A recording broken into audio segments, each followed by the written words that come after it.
making. Well, that's it. For like, I was massively ignorant of the whole frame rate thing up until only, I don't know, a couple of years ago, I suppose, when 60 frames was more achievable. And I'd never really played much console stuff before, but I do have an Xbox 360 from years ago. I rarely use it at all, but I'd never really noticed that there was the whole 30 frame, 60 frame thing. And now, if I ever go back for whatever reason to play that, or I see someone else playing it, or there's a video that someone posted of, oh, watch me play Dark Souls or something. I'm like, how can you ever go from 60 back to 30? It's horrible. It feels like I keep expecting whenever that happens, oh, it's okay. This guy's his thing's just loading up. It'll be fine. It'll get out of this rut. And you're like, no, the entire game's like that in 30 frames per second. It's hideous. But I would see that difference. So like you have say a single number, say 10, and then that's what 30 frames a second is. Then you square 10. That's 60 FPS. But then when it's cube 10, that's 144 hertz. Jesus. That's, to me, is the difference. Like, because not only are you getting more frames, but it's also the way it's displayed on screen. It's silky smooth.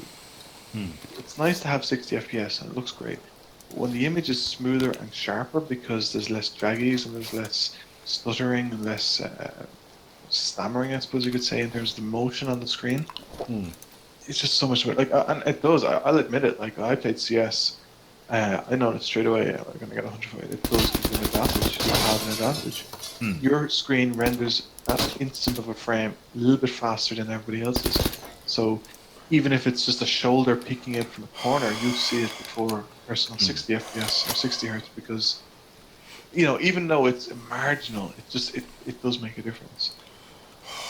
What game was it, Simon? Did you see that? Okay. No, sorry. What game was it, Simon, where FPS was linked to perform? Oh, Quake! Simon's Quake game and his company, right? Quake Champions. The higher your frame rate, the more bullets you fired.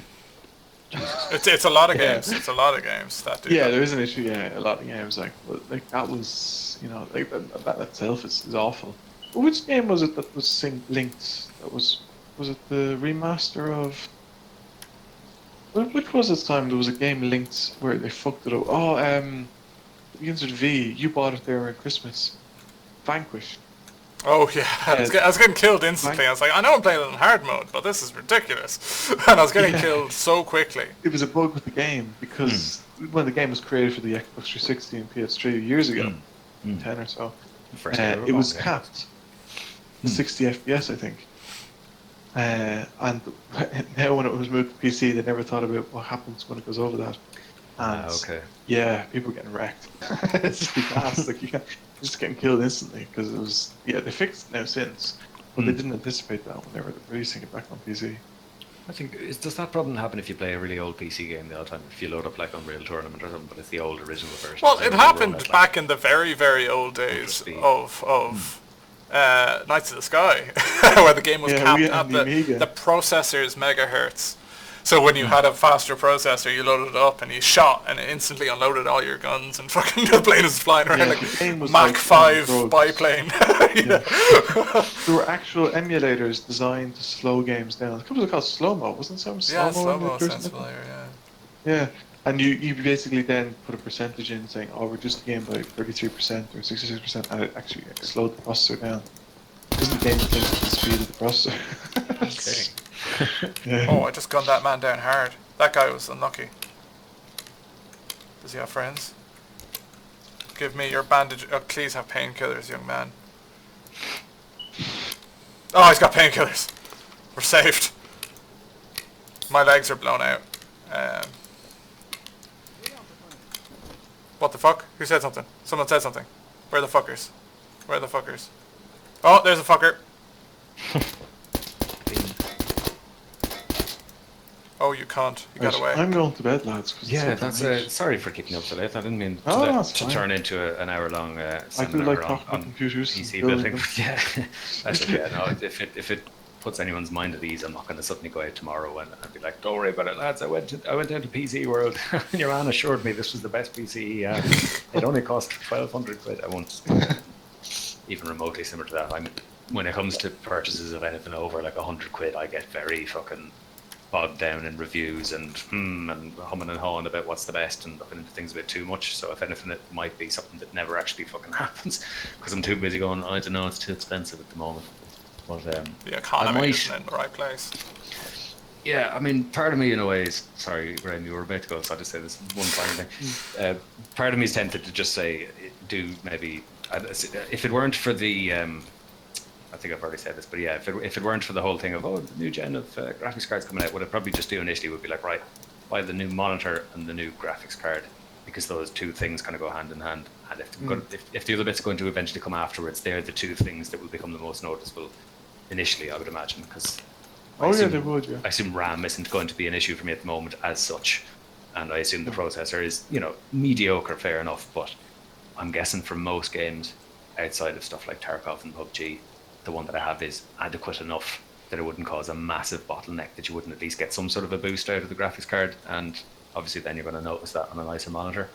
But I suppose, exactly. The thing to do is to wait and, we're only hopefully a few months away from this new announcement thing and see what the story, and hopefully the price then of these, what are you saying, 1070s then go down enough that they're, because at the moment I couldn't bring myself to spend, what were you saying, 500 quid for a 1070? Yeah, that's what I would, seems to be this. Couldn't be at that. If I had more money I would, but I don't have a huge amount. I do want it for holidays and other such things. Holidays last a week. Yeah. Graphics cards last years. That's true, but holidays are, short bursts of mad crack, whereas graphics cards are, enjoyable in their own right, but in a more low-key sort of way. That's the point. That's where there's the difference between, you're like, oh yeah, it's a big long-term investment, and you'll appreciate it more than I will because you'll see it more than I will, and you'll get more annoyed about a 10% frame rate drop than I will. I won't see the sort of... Last thing here, Rock Paper Shotgun, they're a pretty reputable source, and they published an article there 4 days ago, talking about the 1180 or 2080, whatever they've decided to go with, saying that originally there were rumors, Tweaktown had said that we'd hear something about the end of April, and the April hasn't happened. However, Tom's Hardware is now saying that it's been delayed until mid-June.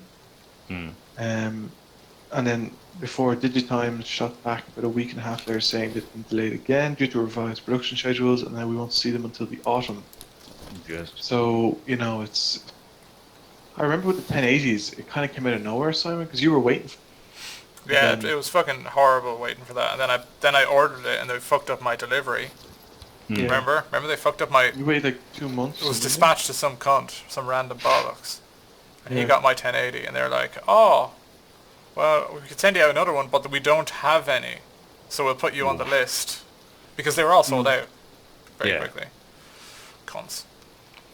So, another, again, speculation. People saying that we may not see NVIDIA announced until September. Maybe sometime with Gamescom. Gamescom must be later this year, so. And also, Digitime said the cards wouldn't be entering mass production until sometime between mid-July, or July to September. So it'll be a tight turnaround. So for now, we're sticking with the generally fuzzy autumn release period, because nailing down a specific month is just silly at this point. So, September could come and go, and we may not see them until October, November. Like, I wouldn't... It's... I don't know. It's down to your personal choice.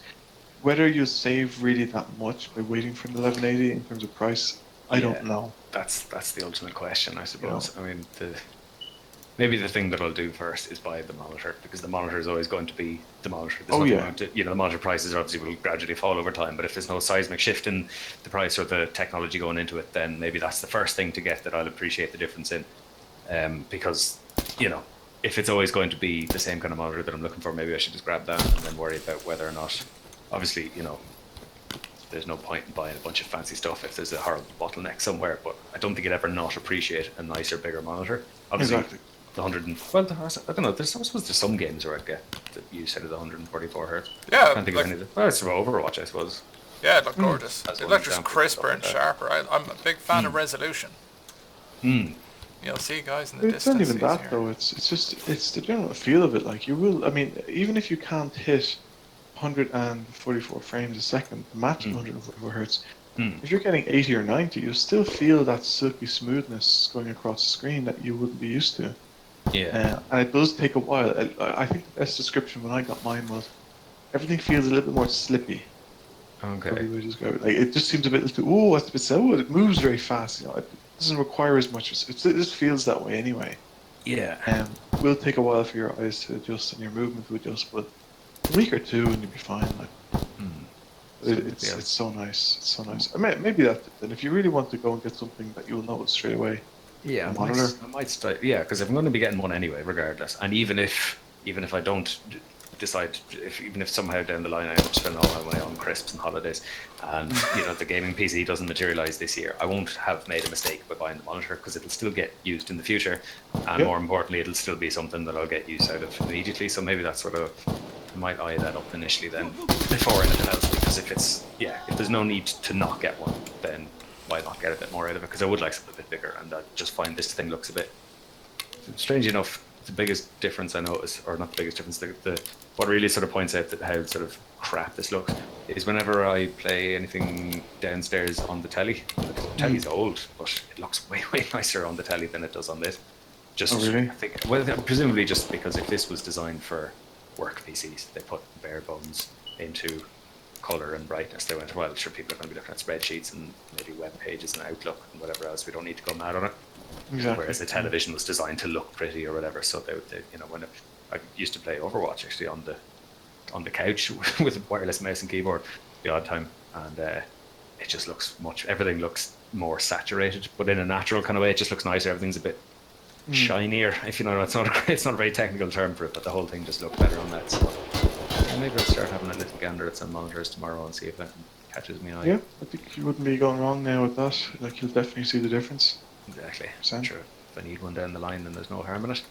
But anyway, I better go as well. Go to bed.